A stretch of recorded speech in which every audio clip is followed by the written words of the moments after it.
So, of course, yesterday we had the big announcement for Artur Beterbiev versus Dmitry Bivol, officially announced. And we also had the reveal of the 5v5 fights, Queensbury versus Matchroom, which will be serving as the undercard for the main event. And, of course, I gave my early impressions yesterday. However, there are a couple of fights that I want to expand on and just kind of explore a little bit more.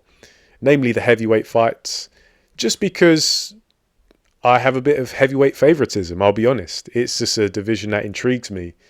There are so many unique styles, so many unique stylistic matchups, the guys with formidable strengths, but also vulnerabilities. And I think it just makes for the most exciting viewing. That's all I can really say. And Zhilei Zhang versus Deontay Wilder, I think it's a fantastic fight. I think it's a great stylistic matchup. Potentially, it's very intriguing. However, I want to ask some questions of these guys because I think it's fair to say this is a crossroads fight. And I'm always apprehensive to use that term just because it gets thrown around so much. But where does the loser go in this fight? So I think it is a must-win for both. Zhilei Zhang, he has very quickly become a fan favourite because 3 years ago, his fight with Jerry Forrest, that was like early 2021, Zhilei Zhang wasn't looking great at all. However, I want to say from the Hrgovic fight, the two Joe Joyce fights, and even in defeat against Joseph Parker, Zhilei Zhang has really created a reputation for himself. He's a serious puncher with both hands, and he's got a decent delivery system. He's quite a skilled and sharp counter-puncher. And against Deontay Wilder, who we know has technical limitations, has some glaring technical flaws, but he's a serious puncher himself. And for a long time, he's had the mindset to back up that punching power and really get the most out of it. However, his mindset has come into question recently. And so I say that this could be a great fight. It could be a spectacle just because both guys, we have to ask the question, are they really willing at this point? Are they able to at this point lay it all out on the line? Because I think Zhilei Zhang has a bit more fire in his belly. I think he has a bit more hunger for battle, even though he is touching 40. He's quite well preserved. He's had 28 fights. Has he really had a properly tough fight?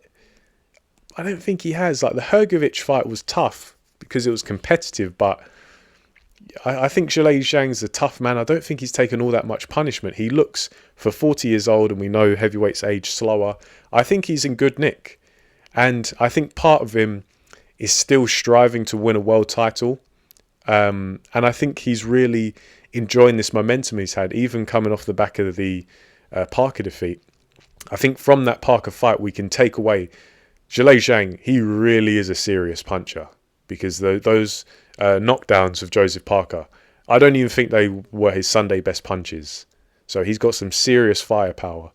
And I think he probably senses that he has more. He probably feels he has more and he wants to go out and challenge himself.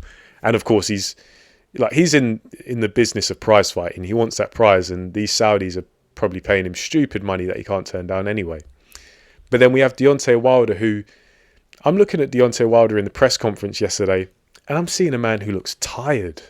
He looks like he's on his way out. He's got one foot out the door in terms of retirement, I think, Deontay Wilder.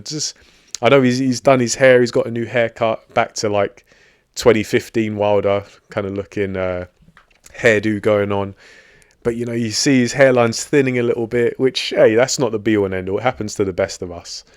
But Wilder's just looking a bit jaded, I think.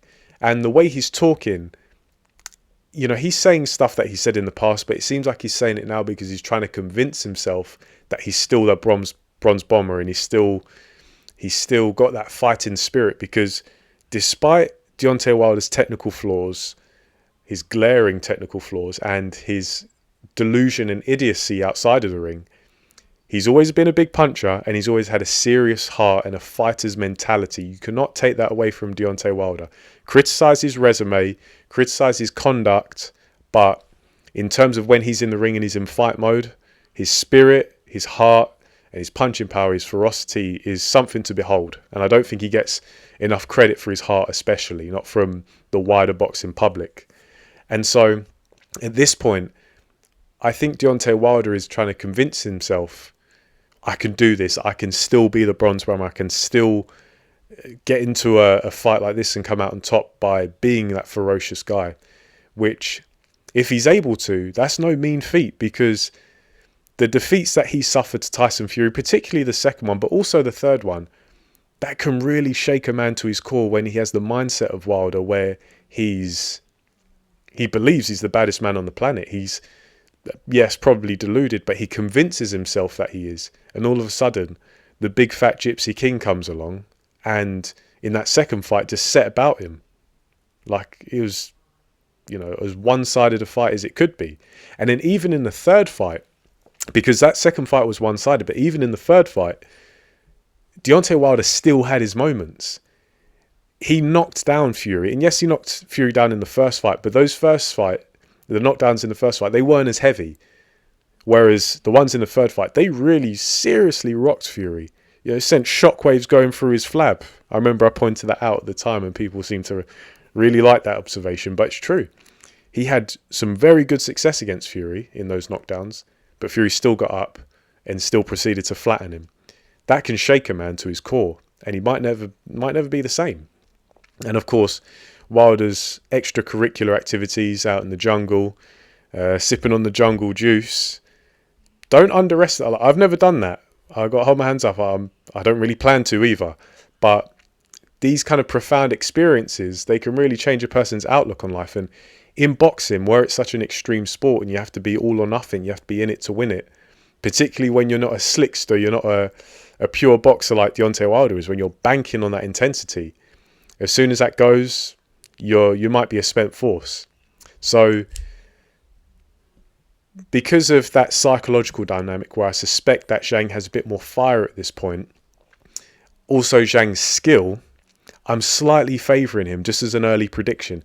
Maybe like 55-45, but I don't see this fight going to points. I got to be honest. I think someone's getting knocked out. I'm just not sure how entertaining a fight it will be.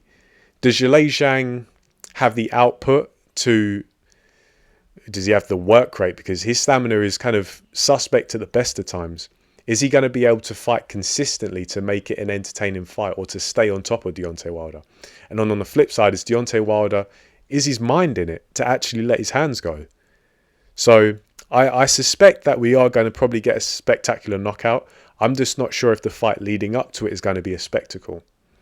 Obviously, we have to wait and see. There have been fights in the past which we're almost certain are going to be, proper, entertaining, engaging, blood and guts battles for as long as they last, and they turn out to be duds.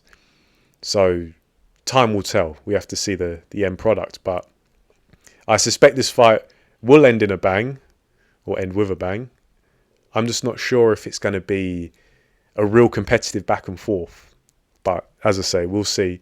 And I probably am favouring Zhang, although he's going to have to come in some good shape, better shape than the what was it, 291 pounds he came in against Joseph Parker. Zhang's a big man, but I think that really cost him in that fight, because even at his ideal weight, I think Zhang's stamina is suspect.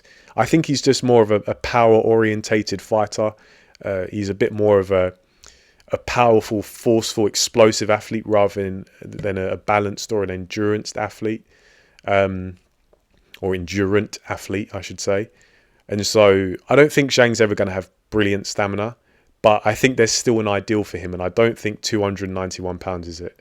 I mean, he's not really much of a mover. He's sharp, but he's not going to be all over the place. And Deontay Wilder, you can't sit in front of him, because you're basically inviting that big right hand.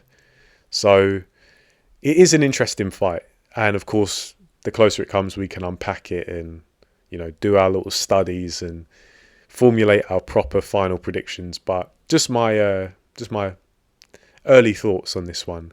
Leave your thoughts in the comment section below. What do you make of this matchup? And leave it all below and I'll get back to you. For now, thanks for listening, and I'll catch you on the next one.